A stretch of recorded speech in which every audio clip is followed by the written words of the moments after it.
श्री राम के वनवास की कहानी।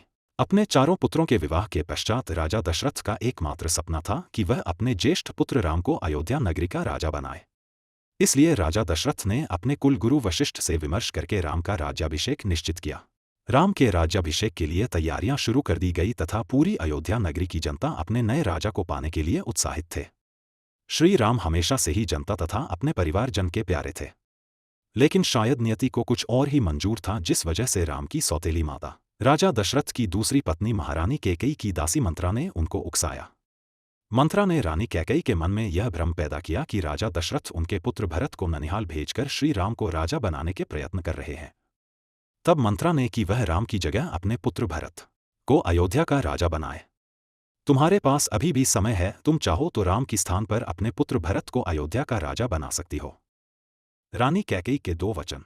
तब रानी कैकेयी को राजा दशरथ द्वारा दिए गए 2 वरदान का स्मरण हो आया जो उन्होंने देवासुर संग्राम में रानी कैकेयी को उनके युद्ध में साथ देने के लिए दिए थे।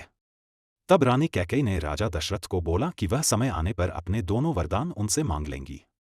तब रानी कैकेयी ने मंत्रा के कुविचारों से भ्रमित होकर राजा दशरथ से अपने दोनों वर मांगती है, जिसमें वह पहले वरदान में यह मांगती है कि राम को 14 वर्ष का वनवास दिया जाए, जिसमें राम 14 बरस तक वन में रहेगा और राज्य की किसी भी वस्तु का उपयोग नहीं कर सकेगा।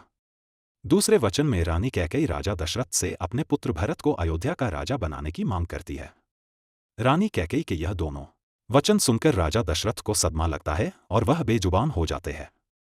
जब राजा दशरथ के इस स्थिति का पता श्री राम को चलता है तो वह अपने पिता के पास जाकर उनके इस रवैया का कारण पूछते हैं। उस समय राजा दशरथ रानी कैकेयी के भवन में ही होते हैं।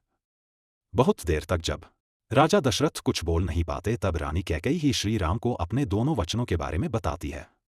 रानी कैकेयी के दोनों वचन सुनकर श्रीराम सहर्ष उनके दोनों वचनों को स्वीकार करते हैं। अगले ही दिन जब राम के वनवास की खबर नगर में फैलती है तो पूरे नगर में बगावत जैसे स्वर फूटने लगते हैं। देवी सीता अपने पति श्रीराम के साथ वनवास पर जाने का निश्चय करती है। जब लक्ष्मण जी को यह सूचना मिलती है तो वह राजा दशरथ पर क्रोधित होते हैं, लेकिन श्रीराम के समझाने पर वह शांत हो जाते हैं। लक्ष्मण अपने भैया राम से बहुत स्नेह करते थे, इसलिए वे भी श्रीराम के साथ वनवास पर चले जाते हैं।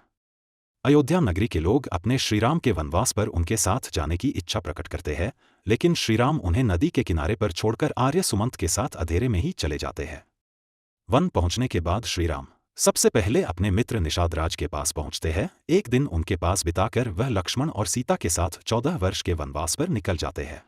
श्रीराम के वनवास जाने के कुछ ही दिनों के बाद उनके पिता राजा दशरथ अपने पुत्र राम के वियोग में अपने प्राण त्याग कर स्वर्ग सिधार जाते हैं। तो ऐसे ही ज़्यादा से ज़्यादा वीडियोस देखने के लिए हमारी चैनल से जुड़े